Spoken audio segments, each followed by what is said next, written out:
आता बघणार आहोत टॉप 9 महत्त्वाच्या बातम्या। पावसाच्या परतीचा प्रवास खोळंबला। पुढील 2 दिवसात महाराष्ट्रासह मध्य प्रदेश आणि उत्तर प्रदेशच्या काही भागातून मोसमी वारे माघारी घेण्याची शक्यता, हवामान खात्याचा अंदाज। राज्यातील जिल्ह्यांमध्ये 7 पारेषण वाहिन्या उभारण्यासाठी शासनाची परवानगी। छत्रपती संभाजीनगर, बीड, अहिल्यानगर, नाशिक, वसई, तळेगाव या ठिकाणी पारेषण वाहिन्या उभारल्या जाणार। राज्यातील रस्ते वस्त्यांची जातीवाचक नावे बदलली जाणार। ग्रामविकास विभागाचा शासन निर्णय जारी। ग्रामपंचायतींना प्रस्ताव देण्याचे अधिकार, महापुरुषांच्या नावाला प्राधान्य।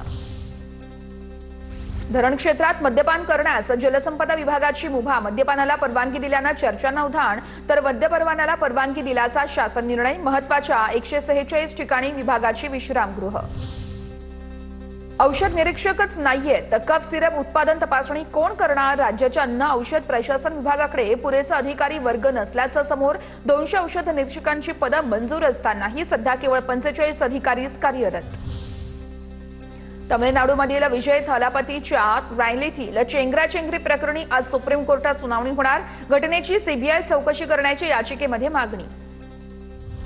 नाव वगळलेल्या मतदारांना सहकार्य करा। सर्वोच्च न्यायालयाचे बिहार राज्य कायदा सेवा प्राधिकरणाला आदेश। बिहारमध्ये अंतिम मतदार यादीतून वगळण्यात आली आहेत 3,66,000 मतदारांची नावं।